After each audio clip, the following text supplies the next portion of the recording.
बातचीत, मोल भाव, नेगोशिएशन, ये शब्द सुनते ही दिमाग में क्या आता है? अक्सर एक जंग का मैदान, है ना?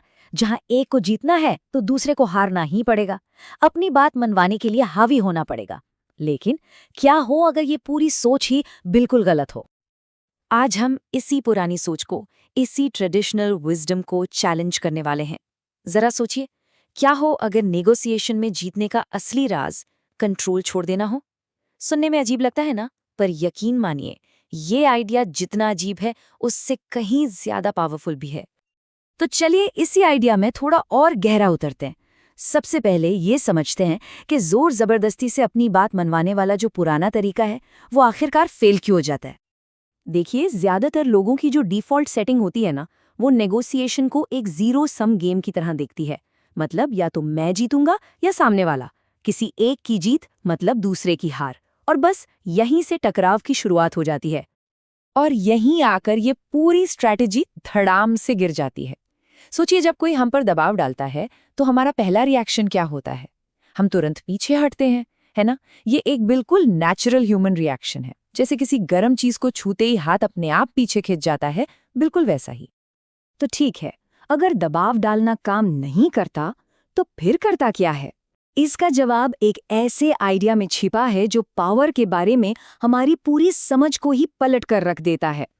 इसे सबसे बढ़िया तरीके से समझाया है एफबीआई के पूर्व top hostage negotiator Chris Voss ने। उनका कहना है कि असली पावर अपनी बात जबरदस्ती मनवाने में है ही नहीं, असली पावर तो है सही सवाल पूछने में और बातचीत को धीरे धीरे बड़ी होशियारी से अपनी दिशा में मोड़ने में।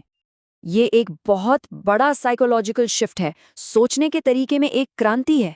आप कंट्रोल छीनते नहीं हैं, बल्कि आप कंट्रोल छोड़ देते हैं, या यूं कहें कि आप सामने वाले को ऐसा महसूस कराते हैं कि कंट्रोल तो उन्हीं के पास है। तो सवाल ये है कि ये करते कैसे हैं? मतलब सामने वाले को ये भी लगे कि कंट्रोल उसके हाथ में है और बातचीत भी हमारी मर्जी से चले। इसका जवाब एक बहुत ही पावरफुल टेक्निक में छिपा है, जिसे कहते हैं कैलिब्रेटेड क्वेश्चंस, या हिंदी में कहें तो नपे तुले सवाल। अब देखिए, ये कोई मामूली सवाल नहीं होते।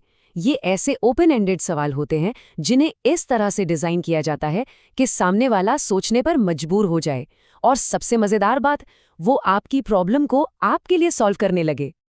जैसे ये कुछ उदाहरण देखिए। मैं ये कैसे करूं? ये सवाल सीधा सीधा सामने वाले को आपकी प्रॉब्लम सॉल्व करने के लिए इनवाइट करता है। या फिर इस पूरी चीज में आपके लिए क्या जरूरी है? ये सवाल उनकी असल मोटिवेशन को बाहर निकालता है। ये सारे सवाल उन्हें सिर्फ हाँ या ना में जवाब देने के बजाय सोचने पर मजबूर करते हैं। तो ऐसा क्या है इन सीधे साधे दिखने वाले सवालों में जो इन्हें इतना पावरफुल बना देता है? चलिए इसके पीछे की साइकोलॉजी को समझते हैं। इस पूरी प्रोसेस को एक सफर की तरह समझिए। आप एक सवाल से शुरुआत करते हैं और प्रॉब्लम सॉल्व करने का जो बोझ है वो सामने वाले की झोली में डाल देते हैं। इससे होता क्या है, उनका जो डिफेंसिव मोड है वो तुरंत बंद हो जाता है और वो सहयोग करने के लिए तैयार हो जाते हैं।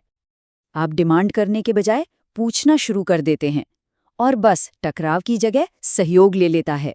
जब लोगों को लगता है कि उन पर कोई हमला नहीं हो रहा, जब वो सेफ महसूस करते हैं, तो वो ज्यादा बातें बताते हैं, ज्यादा जानकारी शेयर करते हैं, और यहीं से सॉल्यूशन के नए दरवाजे खुलने लगते हैं। तो इस नए अप्रोच को अपनाने का फायदा क्या है?